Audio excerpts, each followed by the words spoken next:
Hello, world. Don't see, no, never mind. She got hers hanging because she's talking. Yes. We're gonna give it a few minutes. I think we're live, yeah? All right. Found some shade over here. Let's see. Oh, you know what we didn't do is put the mic on. I took my case off to do that. Let's see. Sorry, you seen my hand there. Hold on a second. That's no good. Nobody wants that. I might be able to just sit it here. But... Yeah, well, my app's not installed, so it's not good. It says app's not installed. Oh, well, then take that off then. Yeah. Yeah. Okay. We can still lay it here and just be Just have to talk extra loud with your mask on. That I can do. Okay. So, got a few people jumping on here today. We got Christa McKay, and I'm Amy Reed. Hello, everybody. We had a few technical difficulties with our iPad, so we're on my phone today. So that's why the camera is a little different, and the microphone. Let us know if you can't hear us. Yeah, we'll talk as loud as possible. We're trying to be socially responsible with our masks as well, so we want to make sure you can hear everything we say. And today's History Loves Company. We are on the side of a road again, as we often do. And we are actually, we're actually over here. If you look this way, that's 41, okay? This road right here is Gresham Road, okay? So we are back on the east side of Marietta, the Marietta Square. Over here to the behind me, this building right here is actually the Horace Orr American Legion building. And so that's the American Legion. And then over here, this parking lot, we're behind this big shopping center that now has an Office Depot and Ken Stanton Music. I'm gonna let that motorcycle go by.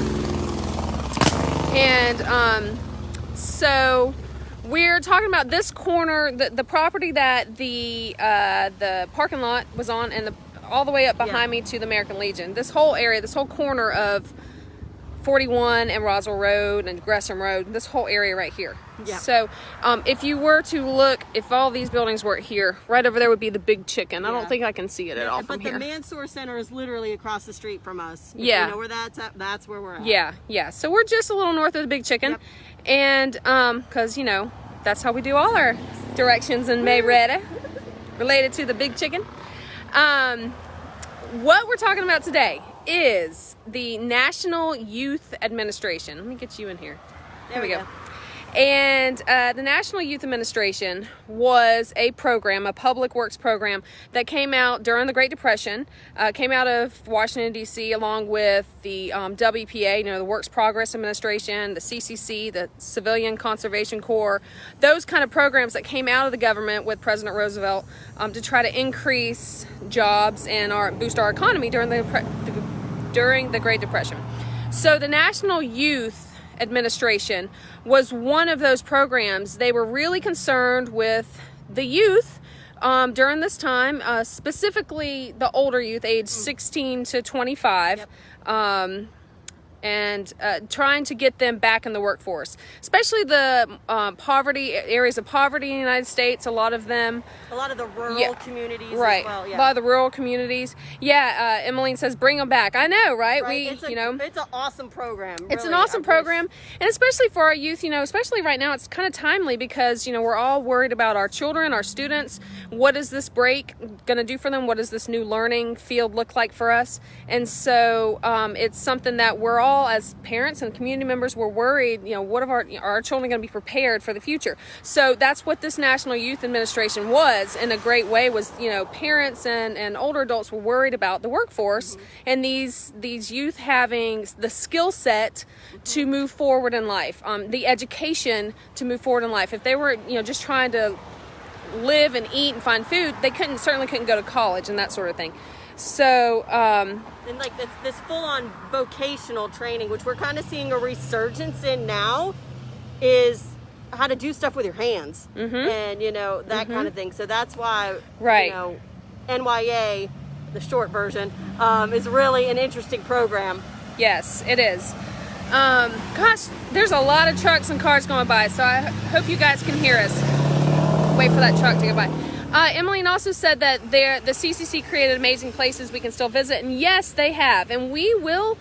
We do have plans to visit the ruins of the CCC camp by Kennesaw Mountain in the future. Maybe next week. Who knows? We'll get over there soon enough. Yeah, that's a little, got to ask permission kind of thing because of the location. I think it's mountain property, isn't it? It is. It's federal property. Yeah. Yeah, we got connections. Yeah. I mean, I guess we should ask permission. We should. I was just gonna go out there, but I'll let her go out there. But unfortunately, the spot we're at today, right here on the corner of Gresham and 41, there are no longer any ruins or evidence of what was here. So that we gave you a little background. Oh, I did want to point out too, just while we're talking about the background of the National Youth Administration, that it was highly pushed by Eleanor Roosevelt and Mary McLeod Bethune, who was a Southern-born African-American woman who went up to D.C. and worked with Eleanor Roosevelt. They both really pushed for women and African-Americans to be included in this program. So it wasn't just for the young white males. It was for all youth, really, in America at that time. Granted, it was still segregated. Programs were segregated. Housing, which we'll learn, was segregated. But they still wanted to, get access to those, to that youth. And one of the first programs that they started was a college program, actually, college funding and work, like a work study. Like a work study. They did it in high school too, but you made more money in college monthly than government you would in high school. Right. So the government would supply grants essentially to these colleges that applied for it.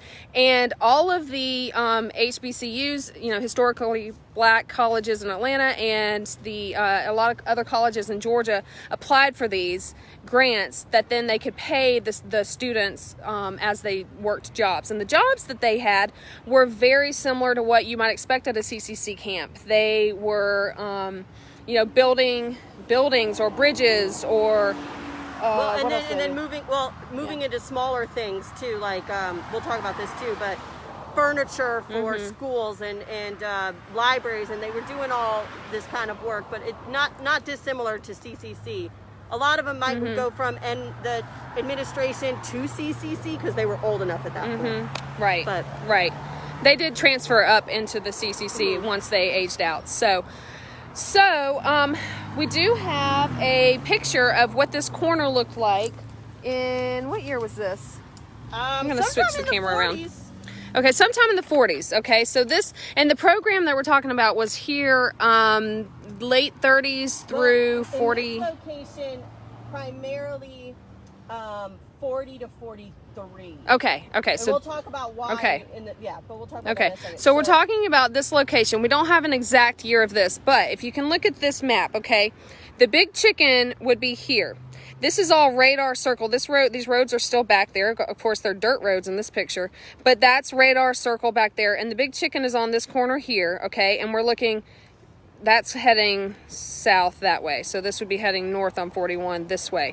And so we're actually standing right up in this area. Well, actually back over here. Back over here somewhere. But this corner would be the corner. So this whole corner here is the corner where they had buildings being used by the National Youth Administration. So that's kind of give you an idea of, there was nothing out here. It was, I think that was, some people on here I know what this is, and they can probably tell us as they watch, but we do know that the land was Joe Groover's land, but Okay. I don't know if that's like a Groover building or like whatever, but we do know who owned the land before it became government land. Okay. So tell us the process to get to this land, though, Christa. What was the process of when the National Youth Administration came here? I'm going to take my mask off, and Amy's right behind, right there, so you can hear me a little bit better. So you see the NYA come in around 1930, late 35, early 1936. And their first location, their first workshop location, was actually the second floor of the Marietta Journal offices, which was at the corner of Winter and Anderson Street. So when we did our protest one in June, we were kind of in that location. Our video on the protest. But if you know where Tsunami is, and then you walk across that little street, that's Winter Street. If you went down the road, kind of Back in the behind. behind all of them, that's where you would be, because Anderson and Winters go perpendicular. But two reasons why they didn't stay in that building. One, that workshop started to become too small. They could only house about 40 boys working there, and it was on the second floor. And you know, when you have a lot of machinery and tools, things like fires happen. Yes, they do. And so in the late 30s, a fire occurred, kind of pretty much ripping out that whole workshop. The journal offices were saved. They were able to publish that afternoon. They couldn't get the morning edition out, but they could get the afternoon edition out. They still got that paper out. You gotta get the paper Way to out. go, Way to MDJ. go. You gotta do it. So they're able to do that, but at that time they already knew that the workshop was getting too small. So the city acquired land where the Marietta Square Market is now, and the Loop, that whole area, not far from where we are. Let that truck go by. So if you're thinking where the Methodist Church is and the Marietta Square Market, that land, they acquired it.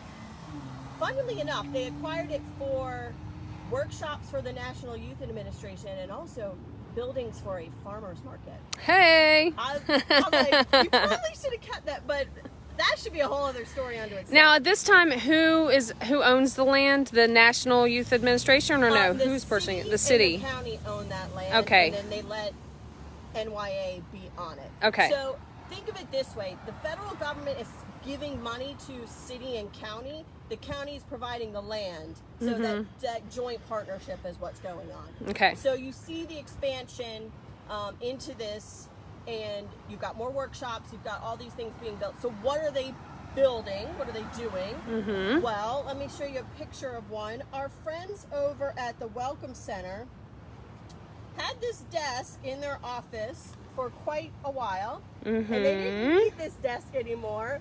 And we were pointed out by a friend over at City Hall that the desk has this marker on the back. One morning, this marker on the back. Check it out. And I went, oh man. Yeah, we should probably keep that. So this is a badge that you see on furniture that's made by National Youth Administration. Unfortunately, their archives are not digitized that we're aware of. So I can't go and find out, you know, if there's a record for item number 5491. But we do know that they made desks in walnut and mahogany for other government entities. They made, and I didn't take a picture of it, but they made benches. But I could show you what one looks like. They made benches for schools. And tables. And tables, including Waterman Street. Let me see if I have it in here. But what really started us years and years ago, I actually had a file already on this program, but in 2013 was when Amy went and picked up 2 lunch benches and a lunch table from Waterman Street School. The benches are 12 feet long and 1 foot wide, a little narrow behind set on that, and then the table is 10 feet long and I think about 3 feet wide. But went out to to the house of it was out by McEachern, and the Howrens, and they had it in their house because the grandmother had taught. No, his mother. Oh, his mother. No. Well, I think the son. Well, anyway. Anyways, but yes, family member had taught at Waterman Street Mrs. and brought it Howren, home. Mrs. If Howren. anybody had a parent or a grandparent who went to Waterman Street, Mrs. Howren picked them up when the school was closing. Right. So they were just using it at their house, you know, as a table and benches. So we have them in our museum. They're not being used right now because of COVID and all this. But here we have modern Molly pitchers doing their elementary work of sanding benches and tables for school lunchrooms. So check it out. I mean, this is the exact benches that we have and table. Like, I mean, even to that little bump there, that's exactly the table we have. And if you've been to the museum into our education room, we've used that table for we put paper down on top, craft paper, but for our toddler tours, a lot of our programs and crafts that we do are actually on that table. Well, so and luckily we do not have to put paper down anymore because our facilities department made a wonderful topper to go on it to keep Yes. our table safe. It's beautiful. For the kids to use it. But they also made radios. They were doing all of these vocational training. And then that location over kind of on the loop, the reason that they needed another location, a bigger location, is because they had so many students that needed to be able to stay nearby. They didn't have any dormitories. And if you're thinking about early World War II, we're starting gas rationing, we're starting all this, so they need to be close to the shop without trying to expand, because they really couldn't. So all of this land, this 39 plus ish acres that we're on, is acquired from Joe Gruber. Joe Gruber was kind enough to, sell it at a cheap rate. I can zoom in way over there. It's Kennesaw Mountain. You see Yeah, it? I can see it. Yeah, way over there. Yep. So And again, for those who might have missed, wait for this truck. For those who might have missed the beginning, this building here is the Horace Orr American Legion building here, and we're on Gresham Road right here. And this parking lot here is the Office Depot and Ken Stanton shopping center. Yeah, on Whitewater's, like right over the hump over there. Yeah, that's where we're at. So I'll tell you, Horace Orr was not here at that point. I'll tell you why when that building came in. So the new residence center is going to be located at the intersection of Roswell Road and the new Marietta Atlanta Superhighway. Woo! It's going to include 8 dormitories, 3 workshop units, a dining hall, a recreation building, and 14 apartments for supervisors. So you have these younger men and women learning, but then they have supervisors overseeing and training and making sure, like an apprentice program. Mm-hmm. So the center will give work experience to approximately 400 young boys and girls. 200 boys on the project will receive work experience in general construction work, woodworking, machine shop, sheet metal, all these things.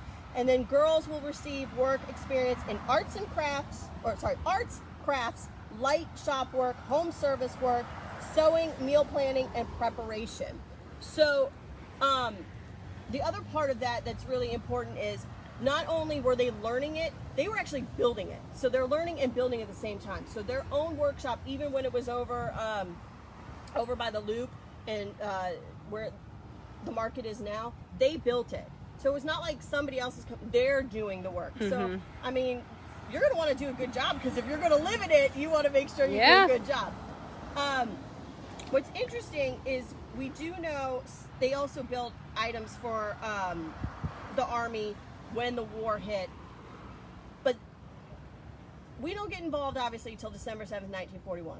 The government is realizing that we do have the potential to be involved in the war, World War II, and so they start to train more and more on heavy machinery, and a lot of the men and women who worked at NYA would go and work at Bell when it opened. Right.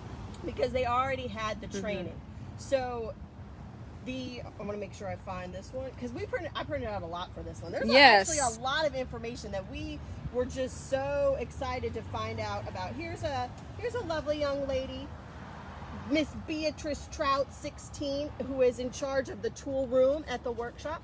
Oops, sorry. There you go. See her working. Beatrice. This is the lady electrician. This is Mary Morgan, who is 19. Graduate of Ackworth High School. You see her working. There we go.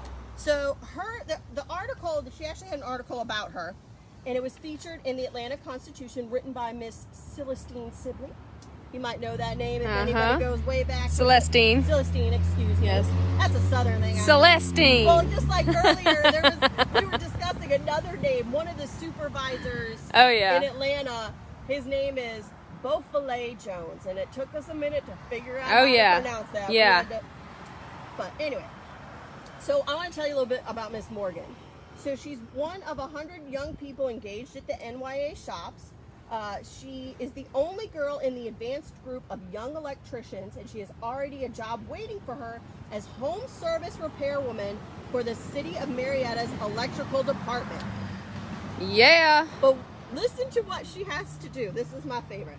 It's going to be Mary's job to answer the distress calls of frantic housewives who forget to turn their refrigerator on and wonder why it won't run. Oh my gosh. To lend a hand with refractory electric stoves and to come to the aid of bulky irons, percolators, and any other kind of general electric equipment that generates complaints from the city's electrical department. So if y'all have a complaint with some electrical in your house in the city, can I start a petition that we get somebody in our facilities that's assigned to frantic housewives in the city of Marietta when their dishwasher outside goes of these out? two who constantly are complaining about electrical and other stuff. But I really want that. I think I'm going to go for that. So That's the next position in the city of Marietta. Everybody petition it. Who knew that they would do house calls like that? I know. But I thought it was fantastic. Yes. The other projects, this one, Amy and I are still searching. We're still trying to find a picture. So, if anybody out there has a picture of the cannon in the square, we need to see it. Yes. And at first, I was like, there was never any cannon in the square. There was one in the cemeteries, both cemeteries, all over the place. I was like, no, it didn't happen. Because we've got a lot of pictures of the square through the years, but it really didn't dawn on me until I started looking through all of them that we have a blank spot in our research of photographs of the square from the 20s and 30s. Yeah, for sure. From World War I to... Yeah, for sure. Yeah, so even the ones I had, you couldn't really see well into the square to see where is a cannon, a massive German cannon that's, spoils of war from World War I. So Christa did find a photo, not in our... No, this is in the Atlanta Journal or Atlanta Constitution's archives, but I found it. That's a big honking gun, So this cannon was taken out August 20th, 1942. So I'll read you the description. The old German cannon, made in Essen, Germany, which has stood in Marietta's Park Square since shortly after World War I, is being cut up for scrap and will be sent back with the worst wishes of local residents to its makers. Steal from the old cannon. Send it back to Germany. Here you go. In pieces. Steel from the old cannon is very high grade and will go into the nation's scrap campaign. It will weigh somewhere between 3,000 and 5,000 pounds and should bring about $18.75 per ton. That doesn't seem like that much. I should have done the equation for that. Yeah, I don't know. According to Lucius Atherton, an American Legion member, a boy wielding the cutting torch is Walter Tucker, 17, who has been in training with the NYA for only 4 weeks. Hey, guess what? You get to cut a cannon. We're going to give a 17-year-old boy who's only been training for 4 weeks the job to cut up a cannon. If you can't, a German, massive gun. This right here is all the power he gets. Yeah. That's a big don't get me wrong. Any 17-year-old boy, they were probably fighting for that job, it was, And in our local paper, this is what's funny. In our local paper, it says... it's interesting to note dispatches from Egypt detail General Rommel's forces using 88 millimeter guns, which that's what it was. It was an 88 millimeter from World War I. And so they wanted to make sure that Hitler couldn't get his hands on it, so that's why they scrapped it. Tear it up. Yes. So, and then we also found out too, though, and I wouldn't be surprised if they used NYA to help, but there were 4 cannons in the National Cemetery that they scrapped as well. Yeah. Metal everywhere. You gotta need over want. So that's what they did. That's right. I have to say it, but I'm not going to stir anything up, but they didn't touch the cannon in the Confederate cemetery. I'm just going to put that out there. Sorry. I can't help myself. Okay, so, but on that note, one more. I know, sorry. I'm just stirring the pot. Stirring the pot. It's Friday. Okay, so one more thing. Oh, Burford, the article. We also did find an article in the Atlanta Daily World. So we've mentioned this before. The Atlanta Daily World was an African-American newspaper from the 20s, I think. It's still in publication. Well, yeah, it's still in publication, but it was early on, coming out of Atlanta. Yeah. And Raymond Burford, who eventually would come to Marietta to become a prominent photographer in the area, who we also happen to have an exhibit of his work up currently. Which you should see, right? Yeah. Yes. It's phenomenal. Yeah. Not the exhibit. I mean, no, the exhibit's phenomenal. She's just not going to say it. It's phenomenal. The photos are great. So, anyways, but before he was a photographer, he was a reporter for the Atlanta Daily World, and he would report on Cobb County events. So, one of his articles that we found was in 1936, I believe. Yeah. He is reporting that the you know what? Can you find that in there? I don't know. Sorry. I don't know. I'll find it. Well, for details, but basically the National Youth Administration we're working. Look, I found it. Look at that. And she highlighted it too. See, I am organized sometimes. Okay, it says, and so, seeing the dangers that hundreds of small boys expose themselves to daily by swimming in the many germ-infested ponds about the city, the Colored Recreational Council, in cooperation with the National Youth Administration, is promoting a citywide swimming pool that your children and you may find pleasure as well as health under the care of competent supervision. The pool is to be located at the end of Lake on Lawrence Street. Actual work is to be started Monday morning, August 3rd. Those who can find time to help in clearing the grounds will be well pleased in giving that assistance they may offer. Lunch will be served by the community. So they were asking the community to also go up there and help, but the NYA was building this pool, which became the Lawrence Street Rec Center that we did a video on. There really was, we didn't go into detail, but there really was water there already. So they kind of fixed it up, but then the pool that everybody else really knows comes in later. Mm-hmm. So yeah, this was, again, this whole program was geared towards a lot of projects.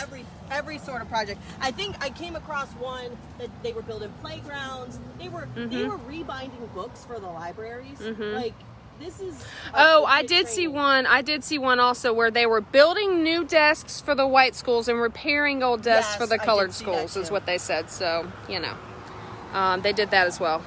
So the property, this 39 acres that we are on now, ends up after the NYA is kind of dissolved. I should say incorporated into the war defense programs during World War II. So in 1943, although there was a lot of pushback to getting rid of NYA because it was just such a good program. There were petitions, and there were Marietta councilmen were writing to Washington saying, let's not get rid of this. It's really helpful to our youth. But they end up incorporating it into the war defense, and that then allows us to, or the county at least, to have this 39 acres to allow the Army to use. So the Army's using it literally, down the road, down our super highway. That's right. You've got this new Bell aircraft, so you've got buildings already, so they're using it. After the war ends, the county starts to divide up the land.